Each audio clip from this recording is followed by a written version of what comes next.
Hi, this is Andy from MPRV News. Welcome to the origins of MPRV News, Part 7. 1988. I actually started 1988 struggling mentally with something that had happened in October the previous year.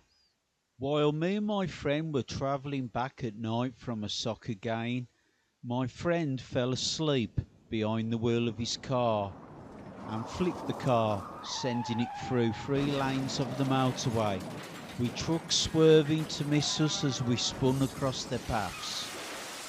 We spun upside down and everything went into slow motion for me, as I actually waited to die. It really got in my head for a long time. My friend Simon, you might remember from previous episodes, had grown up in America and school there. He suggested that maybe I should travel with him on one of his long trips there to help me with my mental state. By July 1988, I was all booked up and heading out for America for a whole month. Was I going to Los Angeles for the punk scene there? Or was I going to Boston for the punk scene there? Or New York? No, I was going to Bloomington, Indiana, a small college town in the Midwest. 4 weeks with what I was told was some of the most friendliest people you'll ever meet. I couldn't wait. I needed this. But would they need me and my mental state? I got 5 copies of Doom's debut LP packed away in my suitcase. If the opportunity arose, I would be doing some record swapping for sure. Turns out these was the first imports to America. The flight to Indiana did not involve a direct route, unfortunately. You had to fly to New York and connect there, a 2-hour stopover, so now time to see New York, and then fly on to Indiana, which was another couple of hours flight. Yep, I had my first introduction to jet lag. Oh my God, bloody jet lag. For the whole month, I had a bed and a roof on 2nd Street.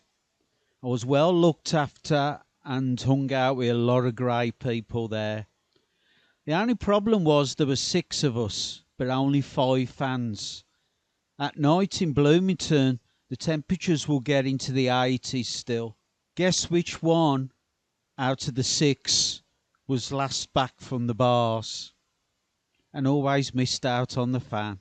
I arrived in Bloomington a vegetarian. I had been a vegetarian for well over a year and a half. Unlike today, the selection was virtually non-existent, and I was in a town I'd never been to before and hardly knew anyone. I was constantly eating cheese and tomato pizzas.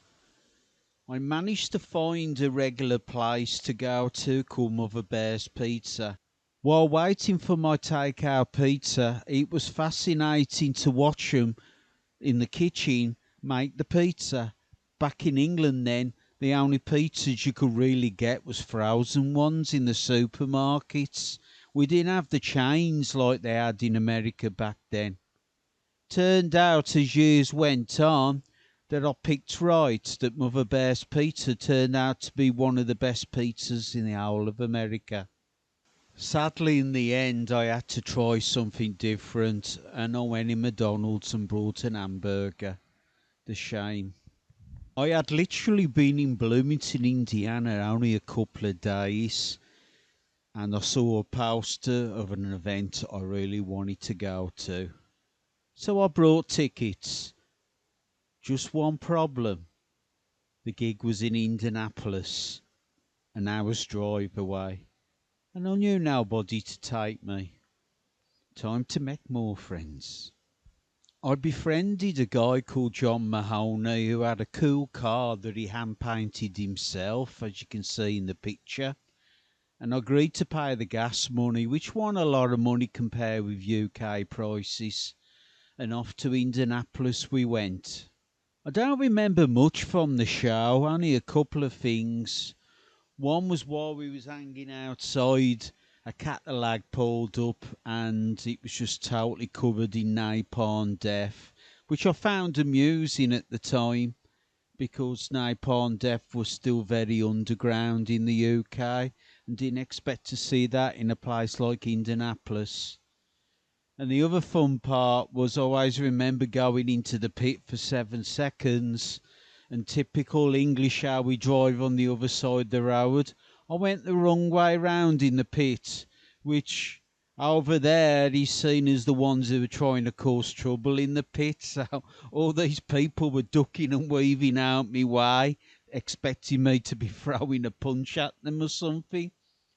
So I had to put the brakes on and redirect myself into the right direction. As the years rolled by, I more and more kept going to Bloomington for a month, the whole of July every year, and I made more and more cool friends and had a lot of fun times. Sometimes they got too fun and the cops showed up. The going away parties for when I was going back to England became legendary in Bloomington to a point where they was even doing flyers for them. Christ, we even had Doug Carron, bass player for the Descendants of Dag Nasty, show up at one of my parties the one time. We always got in kegs of high quality beer, and sometimes we got 2 kegs to a point where there was beer left over, so we'd just have another party the next night. Over the visit also, besides making a lot of great friends, was all the cool shows I went to in that time period. I was a very lucky person, and I'd just like to thank all my friends for being there in '88 when I just needed a big lift in my life, and they gave me one big lift.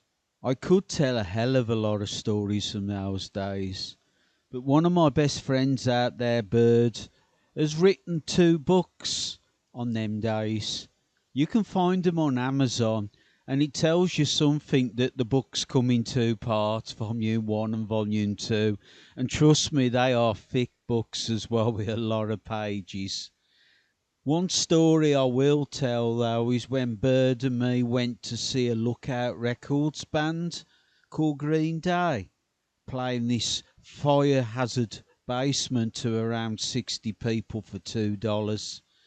I never even heard of Green Day, but I'd heard of Lookout Records and knew that they was known for pop punk bands. Anyway, that was great live, and I spoke to the drummer afterwards and told him how impressed I was. And he turned round and said he was leaving after that tour. He needed to get a proper job and get a career, and he wanted to go back to college to study chemistry. So he left after that tour. God knows what he thinks now. Meanwhile, back in England, the Birmingham punk scene had a new promoter to replace Daz, putting on the shows. Little did I know that my time involved in the Birmingham punk scene was slowly drawing to an end.